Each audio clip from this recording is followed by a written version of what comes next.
예수님께서 이 땅에 오셔서 몇 년 사셨죠? 33년을 사셨습니다.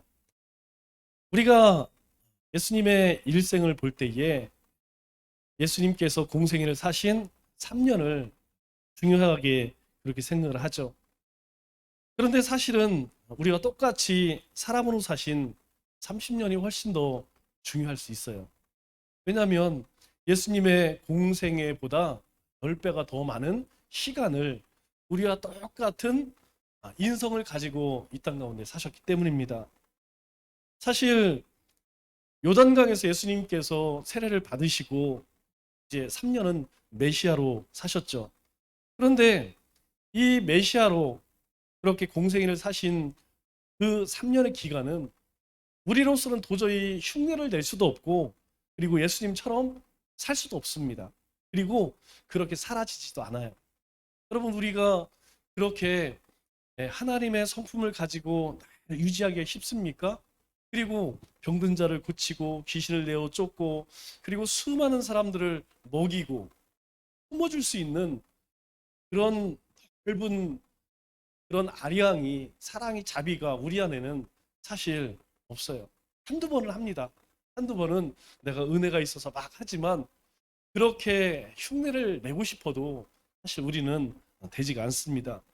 그런데 예수님이 우리와 같은 평범한 인간으로 살았던 30년의 기록은 성경에 전혀 없습니다. 예수님께서 30년 동안 어떻게 사셨다, 그런 이야기, 왜 그럴까요? 가만히 생각해 보면 그 30년은 특별히 주목할 만한 것도 없고, 그리고 특별한 삶이 아니었다는 것이죠. 성경에 기록할 만큼 그렇게 특별한, 다룰 만한 그런 일이 없었다는 것이죠. 그 얘기 뭡니까? 평범했다는 거예요. 우리처럼 아침에 일어나서 그냥 급하게 출근하기 위해서 막 정신없이 아침 먹고 또 출근해서 또 일을 하다가, 예수님이 하시는 일은 뭐, 이 목수였기 때문에 아마 아버지를 도왔겠죠. 그래서 우리와 뭐 특별한 별다를 게 없었기 때문에 성경에 기록을 하지 않았죠. 그래서 우리에게 사실 희망이 있습니다. 우리에게 소망이 있는 것이죠. 많은 사람들이 예수님을 따라다니고 오병이어의 기적을 일으킨 예수님이 아니라 아버지를 쫓아서 의자를 만들고 책상을 만들고, 그래서 그것을 내다 팔아 돈을 벌고, 또 학교에 가고, 또 사춘기 때는 우리랑 똑같지 않겠습니까? 이쁜 여학생을 보면 설레는 마음도 있었을 것이고, 그렇게 지극히 인간적인 모습으로 아마 사셨을 것입니다. 우리가 살면서 순간순간 드는 것이 어떤 마음이 드냐면, 나도 예수님처럼 살았으면 참 좋겠다, 그런 생각을 참 많이 합니다. 특별히 우리 마음 가운데 간절한 소망이 있을 때가 있어요. 우리 배우자나 우리의 자녀나 내가 직장에서 이것은 꼭 되었으면 좋겠다. 아니면 내 마음 가운데 근심이 있고 불안하고 두려움이 있을 때에 무슨 생각이 드냐면, 예수님이라면 이런 거에 대해서 근심하지 않겠지. 먹고 사는 문제, 자녀의 문제, 뭐 여러 가지 문제에 대해서. 그래서 나도 예수님처럼 그렇게 살 수 있으면 너무 좋겠다, 그런 생각을 하게 됩니다. 그런데 사실 예수님처럼 사는 것이 그리 어려운 일은 아니라는 것이죠. 왜냐하면 우리는 무슨 생각을 하냐면, 예수님의 공생애의 시기, 그냥 수많은 기사와 이적, 그리고 도저히 사람으로 행할 수 없는 그런 하나님의 아들로서의 삶만 바라보니까, 야, 예수님은 넘사벽이야, 우리가 도저히 넘을 수 없는 그런 벽이야, 이런 생각을 하지, 예수님이 사람으로 사신 그 삶을 돌아보면 사실 우리도 그렇게 살지 못할 이유 하나도 없다는 것이죠. 예수님께서 예수님께서 그 시대의 윤리와 도덕과 규범, 그리고 인간으로서 해야 할 도리, 만일 예수님께서 뭐 그 사람으로 사셨을 때에 큰 문제가 있었다면 성경에 기록했겠죠. 여러분, 예수님 공생의 이전의 사건은 두 개밖에 없어요. 예수님이 어린 시절 때에 자라면서 키가 자라매 지혜도 자랐다는 것, 그리고 성전에 올라가서 말씀을 전하신 것, 그 외에는 없습니다. 그렇다면 예수님도 당시의 윤리, 도덕, 그리고 사람으로 해야 할 도리, 그것을 지키며 살았다는 거예요. 만일 그렇지 않고 어떤 사고를 쳐서 뭐 경찰서에 잡혀갔다 구속이 됐다 그러면 성경이 분명히 기록했겠죠. 그런데 그런 것이 없어요. 그 얘기는 무엇이냐면 당시에 보통 사람들이 사는 것처럼 순리대로 그렇게 살았다는 것이죠. 쉽게 이야기하면 상식, 지극히 상식적인 삶을 살았다는 거예요.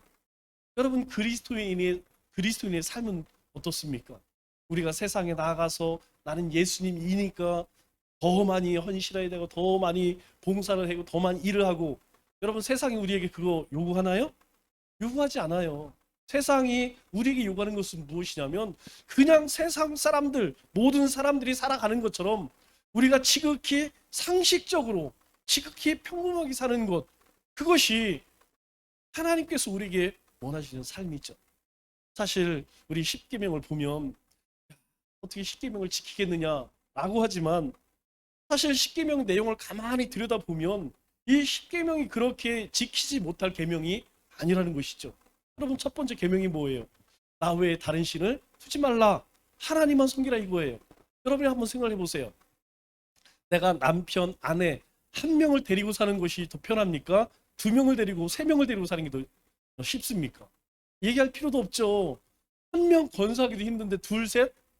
그것은 너무 힘들어요. 마찬가지라는 거예요.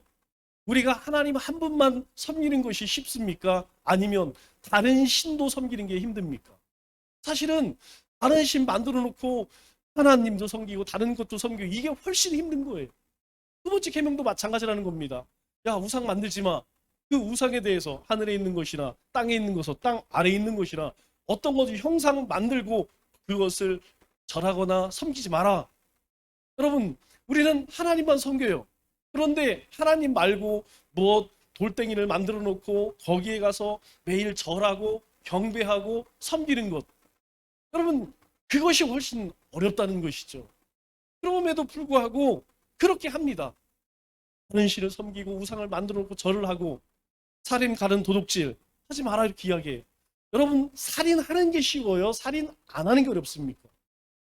여러분, 살인하지 않는 것이 훨씬 쉬워요. 하루에 한 명씩은 또 너무 심하고 1년에 한 명씩 사람을 죽여야 된다. 여러분 한번 생각해 보세요. 내가 10년에 한 명씩 사람을 죽여야 된다. 살인해야 된다. 여러분 아마 사람 못 살아요. 여러분, 우리가 운전하다가 뭐 밤에 노루나 뭐 조그만 동물만 쳐도 그 트라우마가요 굉장히 오래 갑니다. 제가 예전에 한밤중에 학교에서 집으로 오는데 밤에 노른지 뭐 고라니인지 탁 튀어나오는데 브레이크를 탁 밟았어요. 그런데도 와서 빵 하고 박았는데 20m는 날아가더라고요. 고라니가. 그 다음부터 밤에 쌩쌩 달리지를 못하겠어요. 겁나서. 그리고 지금도 시골에 가면 그 생각이 벌써 30년도 넘었어요. 그런데 아직도 그 생각이. 그러면 내가 뭐 과실이든 아니면 뭐 과실은 어쩔 수 없다고 하지만 의도적으로 살인한다? 여러분, 이거는 뭐 보통 살인하지 않는 것이 훨씬 쉽다는 거예요. 하나님께서는 우리에게 이 계명을 주시면서 우리가 정말 막 애써야 할 일들이 아니라는 거예요.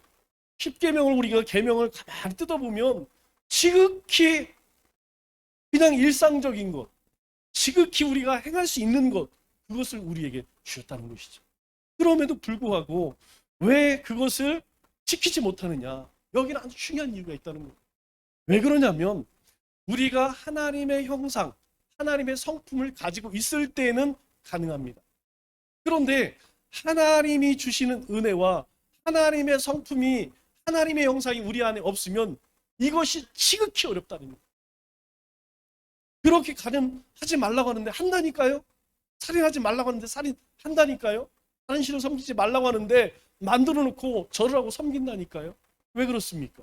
그것이 파괴된 우리 인간의 저주라는 것이죠. 그래서 하나님께서 우리 가운데에 뭐라고 말씀하십니까? 어제 우리 지난주 살펴본 8절 말씀을 보면 이렇게 말씀을 하죠. 그 은혜에 의하여 믿음으로 구원을 받았으니 이것은 하나님의 선물이다. 이렇게 이야기합니다. 우리가 하나님으로부터 선물 받았기 때문에 그 선물은 어떻게 주어진 거예요? 하나님의 은혜라는 거예요. 어떤 대가가 있어서 그런 것이 아니고 그냥 하나님이 우리에게 은혜를 베푸셨어요. 그래서 그 은혜로 말미암아 우리 가운데에 주님이 나를 위해 이 땅에 오셨고 십자가를 지시고 사망 것을 이겨 부활하신 그것이 믿어지는 거예요. 그래서 그 믿음으로 우리가 구원을 받았는데 그것은 하나님의 오직 선물이라고 이야기하는 겁니다. 그래서 우리는요, 이 땅 가운데 살아가면서 주님께서 그렇게 지극히 평범하게 지극히 상식적으로 사람의 도리를 하면서 살 수 있었던 것처럼 우리도 그렇게 살아갈 수 있다는 거예요. 하나님께서 예수님에게 베푸신 능력이 무엇입니까? 우리 8절 9절 우리 이전에 8절 이전의 말씀을 보면 세 가지를 이야기합니다. 하나님께서 하나님의 능력이 역사하셔서 예수 그리스도 가운데 나타난 능력이 무엇이냐? 부활의 능력이라는 거예요. 그리고 부활하셔서 영광의 보좌에 앉으셨다는 것이죠. 그것이 무엇입니까? 하늘 권세를 다시 회복하셨다는 것이죠. 그리고 교회의 머리가 되셨다라는 겁니다. 그런데 하나님께서 우리에게 은혜를 베푸셔서 그 예수 그리스도가 우리의 구주가 되셨어요. 그러니까 하나님께서 예수님에게 주신 그 능력이 우리 가운데에 주어졌다는 거예요. 그래서 우리가 세상 가운데 하나님의 자녀로 살아갈 수 있다는 것입니다. 그렇게 우리가 하나님의 은혜로 믿음으로 말미암아 구원을 얻은 이것이 하나님의 은혜라고 말씀하는데 이것을 좀 더 쉽게 이야기하면 하나님께서 우리를 완전히 새로운 존재, 새로운 피조물로 만드셨다는 거예요. 지난주도 말씀드렸죠. 그냥 사람은요, 우리 인간은요, 그냥 조금 고치거나 수리하거나 어떻게 뭐 이렇게 해서 그렇게 회복될 존재가 아니라는 것이죠. 왜? 우리는 이미 죄와 허물로 완전히 죽었던 존재라는 거예요. 완전히 하나님과 단절된, 완전히 하나님 앞에 나갈 수 없는 그런 존재였다는 것이에요. 그런데 하나님께서 우리에게 은혜를 베푸심으로 말미암아서 완전히 우리를 새롭게 창조하셨다는 겁니다. 우리는 고쳐진 존재가 아니에요. 우리는 수리가 된 존재가 아니에요. 우리는 완전히 예수 그리스도의 그 십자가의 은혜로 완전히 새롭게 재창조된 새로운 존재라는 것입니다. 여러분 이것을 기억해야 돼요. 그러면 왜 우리에게 구원을 선물로 주셨느냐? 우리 요한복음 3장 16절에 뭐라고 이야기하죠? 하나님이 세상을 이처럼 사랑하사. 하나님이 사랑하신대. 우리를 사랑하신대. 하나님께서 나를 사랑하신대요. 왜 사랑할까요? 하나님께서 세상을 만드시기 이전에 하나님의 자녀로 작정하셨기 때문에 나를 사랑하신대요. 그래서 예수님을 보내셔서 그 예수님을 믿는 믿음으로 우리에게 영원한 생명, 하나님의 나라 백성이 되게 하셨다는 것이죠. 그런데 오늘날 그리스도인들이 신앙생활을 하면 할수록 빠지기 쉬운 함정이 있다는 거예요. 그것이 무엇이냐면 우리가 세상에서 도둑질을 하고 뭐 악한 일들을 하고 이것이 아니라는 거예요. 오늘 우리가 빠지기 쉬운 함정이 무엇이냐면 오늘 본문 말씀에 이렇게 이야기합니다. 행위에서 난 것이 아니니 이는 누구든지 자랑하지 못하게 하니라. 이 말씀을 역으로 이야기하면 행위에서 난 것으로 여기는 자는 누구든지 그것을 자랑으로 여긴다 이렇게 되는 거예요. 그런데 지금 여기서 이야기하고 있는 것은 무엇입니까? 하나님이 우리에게 베푸신 은혜로 구원하심을 이야기해요. 그 구원은 아무도 자랑할 수 없대요. 왜? 행위에서 난 것이 아니고 하나님의 은혜로 주어진 것이기 때문에. 그래서 우리가 정말 조심해야 할 함정이 무엇이냐? 오늘 내가 하나님의 자녀가 되고 하나님의 백성으로 사는 것, 이것에 있어서 내가 내세우고 자랑할 것은 아무것도 없다는 것이죠. 그런데 세상은 그렇지 않다는 거예요. 세상은요, 자신들이 힘이 세어지고 그리고 공동체를 이루면서 하나님 앞에 무엇을 쌓기 시작해요? 바벨탑을 쌓기 시작하는 거예요. 야, 우리도 하나님처럼 한번 높아져 보자. 이 얘기 뭡니까? 왜 우리가 하나님께 순종하며 살아야 돼? 우리 흩어지지 말자. 그리고 우리 이름을 한번 높여보자. 이게 뭡니까? 우리도 하나님처럼 돼보자. 이제 하나님 필요 없어. 우리가 하나님이야. 그래서 바벨탑을 쌓는. 우리 구원에 있어서 자기의 바벨탑이라는 것이 무엇입니까? 바로 내가 구원을 얻는 데에서 내가 믿음이 있기 때문에, 내가 하나님 앞에 온전히 올바르게 행했기 때문에 내가 구원을 얻은 것이다. 이것이 바로 하나님 앞에 자기 자랑, 자기 바벨탑이라는 것이죠. 우리가 오랜 세월 동안 신앙생활 하면서 정말 많은 사람들이 유혹에 넘어가는 것이 무엇이냐면 자신의 업적이라는 것이죠. 여러분, 교회에 처음 나온 사람들이 자기 자랑하는 사람 아무도 없습니다. 왜냐하면 교회에 나온 지 얼마 안 되는 사람은 자랑하고 싶어도 자랑할 게 없어요. 성경을 많이 한다고 자랑을 하겠어요? 기도를 잘한다고 자랑하겠어요? 아니면 내가 교회에서 사역을 많이 했다고 자랑을 하겠어요? 아는 사람도 없고 아는 것도 없기 때문에 자랑할 것이 없어요. 그래서 교회에 처음 신앙생활하는 사람들 보면 항상 고개를 숙입니다. 항상 고개를 숙입니다. 아는 게 없으니까. 그냥 집사님, 권사님, 장로님, 그분들께 그냥, 또 교회에 처음 오신 분들, 뭐 다른 곳에서 신앙생활 오신 분들도 마찬가지예요. 뭐 이 교회에 대해서 잘 모르기 때문에 인사도 제대로 못하죠. 처음 우리가 예수님을 만나서 신앙생활 할 때는 어떤 사람도요, 자기 자신이 너무 부끄러워서 자기 자신을 드러내고 그리고 자랑하는 사람은 한 명도 없다는 것이죠. 그런데 신앙의 연륜이 쌓이면서 상황이 조금씩 달라진다는 거예요.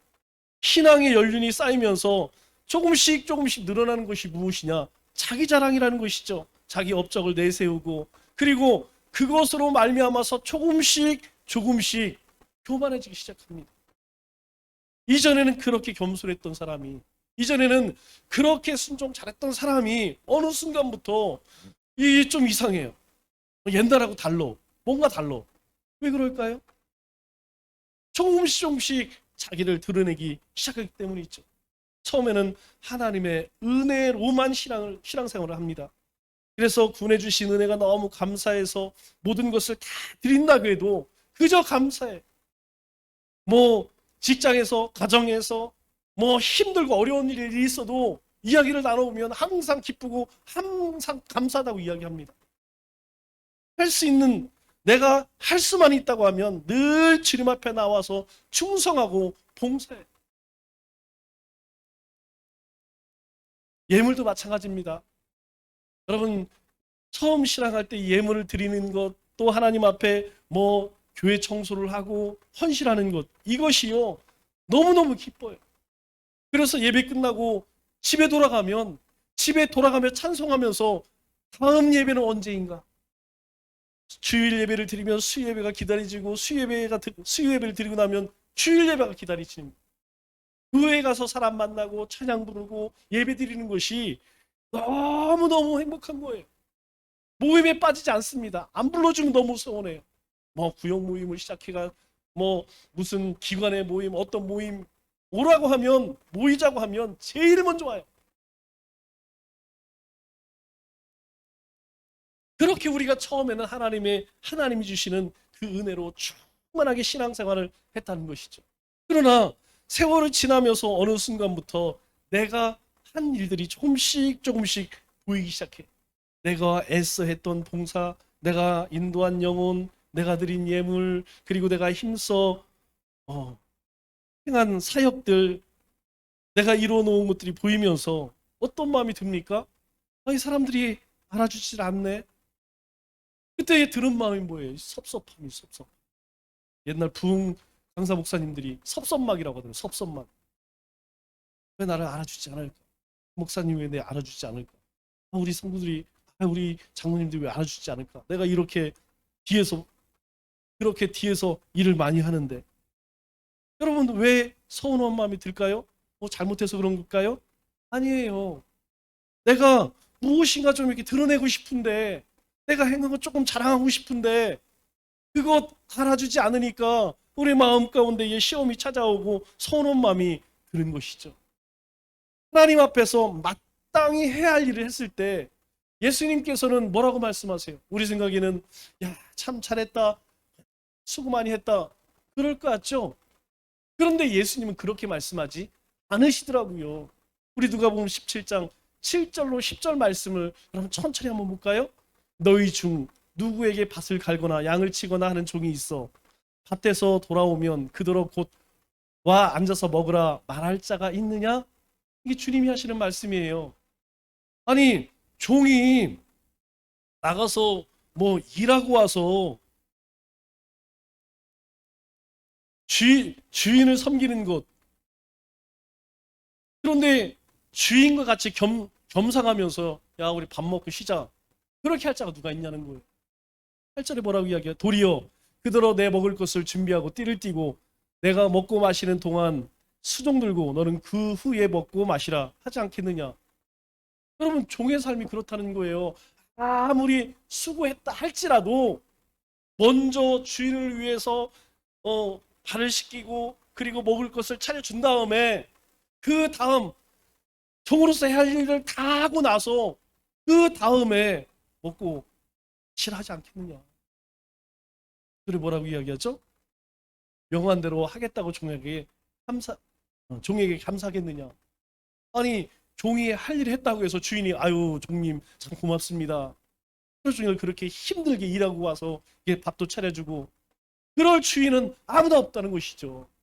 또 10절에 뭐라고 이야기합니까? 이와 같이 너도 명령을 받은 것을 다 행한 후에 이르기를 우리는 무익한 종이라 우리가 하여야 할 일을 한 것뿐이라. 당연한다는 거예요. 우리가 하나님의 은혜로 구원을 얻어서 구원받은 자로 세상 가운데에서 상식적이고 지극히 평범하게 사는 것, 그것이 그리 칭찬받을 만이 아니라는 거예요. 그것은 하나님의 백성으로 너무나 당연한 일이라는 것이죠. 그것을 내어놓고 주님 제가 이런 일을 했습니다, 제가 이렇게 살았습니다, 제가 이런 일들을 이루었습니다, 그렇게 자랑할 것이 아무것도 없다고 그렇게 주님이 우리에게 말씀하세요. 그런데 오늘날 교회 내에서 어떻습니까? 우리가 살아가면서 신앙생활하면서 이러한 일들이 심심치 않게 벌어지고 있다는 것이죠. 내가 그동안 교회에서 얼마나 행한 일이 많은데 또 그렇게 많이 했는데 왜 알아주지 않을까? 여러분, 그러다 보면 어느 순간 내 신앙이 성장하지 않고 점점 오그라지는 것을 볼 수가 있어요. 여러분 스스로 한번 생각해 보세요. 나는 계속 조금이라도 신앙이 자라고 있는가? 아니면 내 신앙은 정체되어 있는가? 여러분, 우리는 우리 안에 예수 그리스도의 그 보혈의 은혜로 우리는 새로운 생명을 얻었어요. 다시 이야기해서 우리는 살아있는 자라는 거예요. 저 세상 사람들과 다른 존재입니다. 우리는 새로운 피조물이 되었어요. 그러면 당연히 살아있기 때문에 살아야 하죠.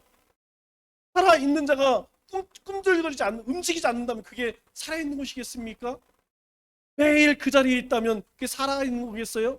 여기 있는 이 나무에게 아무리 이 탁자에 물을 준다고 해서 이 나무가 자라겠어요? 아니에요. 그러나 아무리 별 볼 일 없는 그런 나무라 할지라도 여러분, 살아있는 것은요 이제 봄이 되었어요. 보세요. 자라기 시작해요. 아무리 볼품 없는 거지만 이제 해가 따뜻해지고 비가 오면 자라기 시작한다는 거예요. 이게 살아있다는 것이죠. 하나님께서는 우리에게 새 생명을 주셨습니다. 그렇다면 우리 안에서 그 생명이 살아나야 한다는 것이죠. 사울 왕이 왜 하나님께 버림을 받았을까요? 사무엘은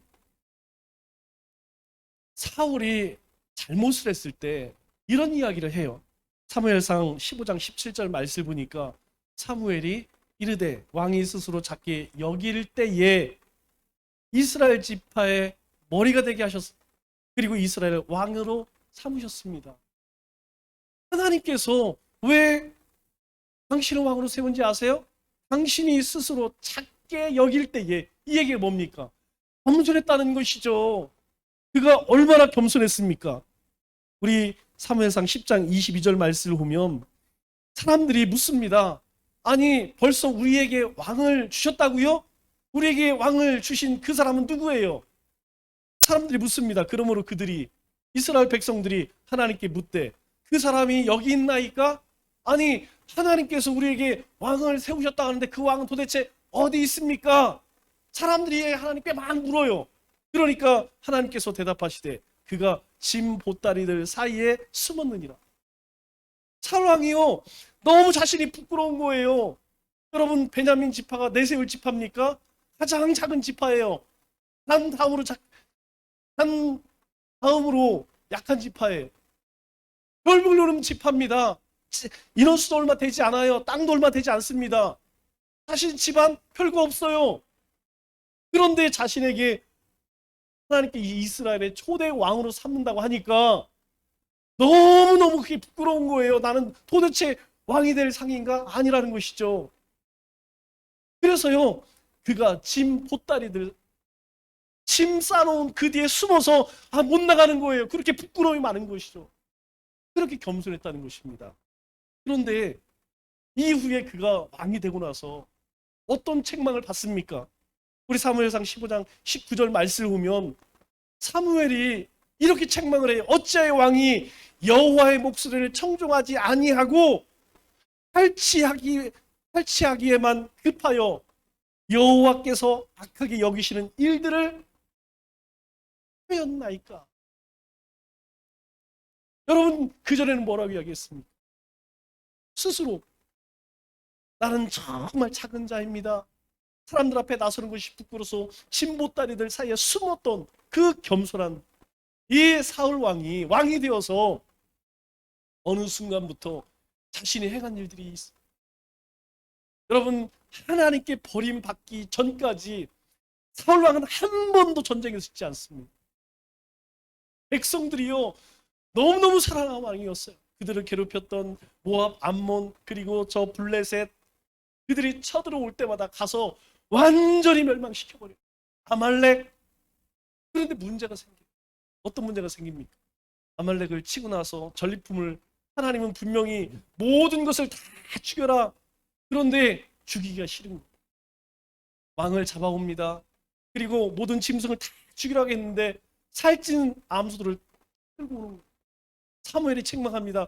왕이시여 도대체 왜 이런 일을 벌였습니까? 하나님께서 이거 하지 말라고 그랬잖아요. 하나님께서 다 죽이라고 했잖아요. 죽여야지.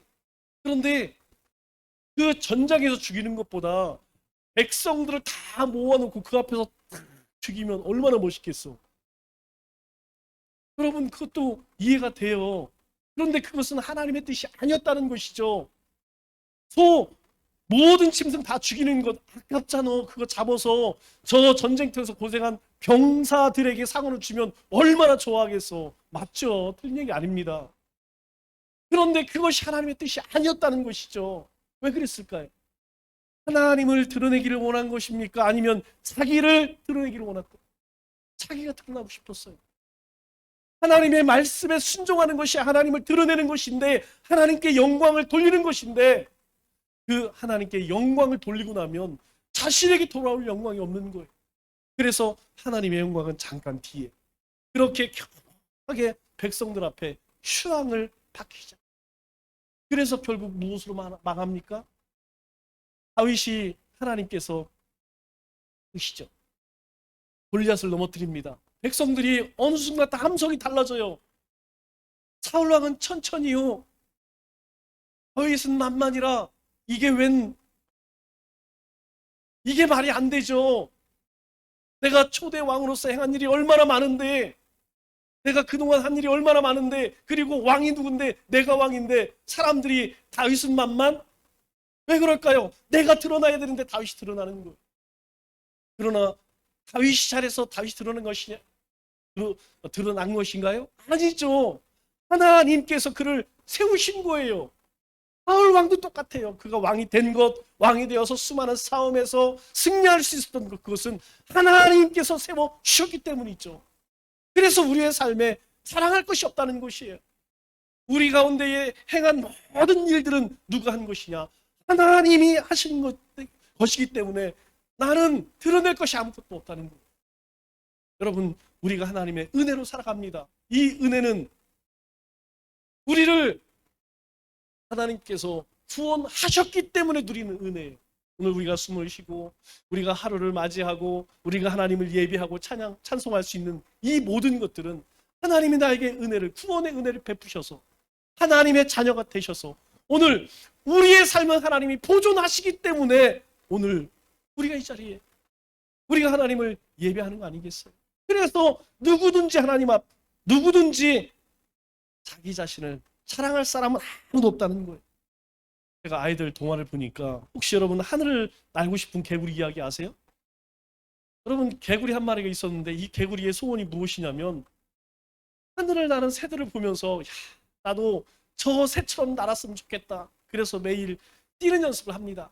그래서 친구들 가운데에서 넓이뛰기를 가장 멀리 해. 다른 친구들은 1m밖에 못 하는데 이 개구리는 열심히 연습을 해서 2m를 뛰어요. 그런데 뛰면 뭐합니까? 2m 후에는 떨어지는 거예요. 나도 날고 싶다, 날고 싶다. 그런데 가만히 보니까 참새들이 계속해서, 까치들이 계속해서 집을 짓기 위해서 나무를 물고 가는 거예요. 그것을 가만히 보니까 이 까치들이 일정한 나무를 가져가.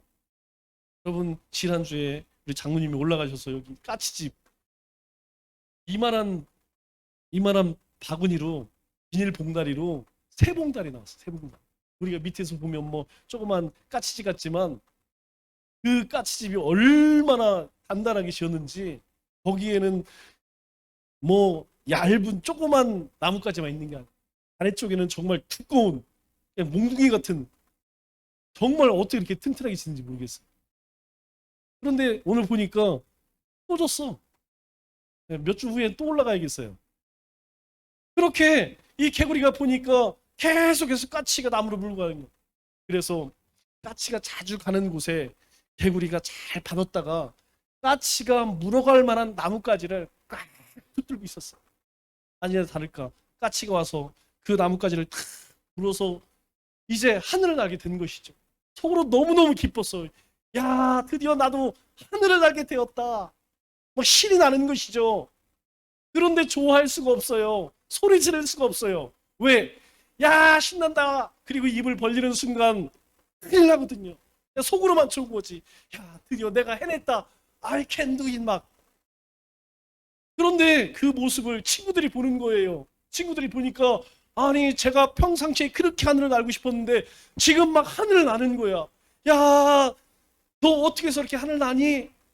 근데 대답을 할 수가 없어요. 왜? 대답을 하는 순간 큰일 나거든요. 말하고 싶은데 말을 못해. 그런데 한 친구가 묻는 거예요. 야, 너 누가 그렇게 기발한 아이디어를 너에게 알려줬니? 그 순간에 이 개구리가 내가 다른 거는 다 참았어요. 그런데 야, 그렇게 기발한 아이디어를 누가 생각했니? 그거는 견딜 수가 없었어요. 내가 하는 순간에 어떻게 됐을까요? 요단을 건너갔죠.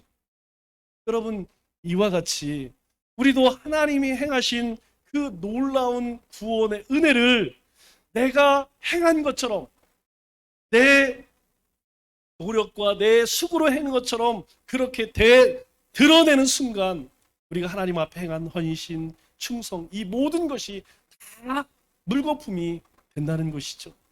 그래서 오늘 우리에게 베푸신 그 구원을 어떻게 이루셨다고 말씀합니까? 8절 말씀을 보니까 하나님께서 은혜 베푸셔서. 왜 하나님이 은혜를 베푸셨다고요? 9절 말씀을 보니까 아무도 자랑하지 못하게 하라.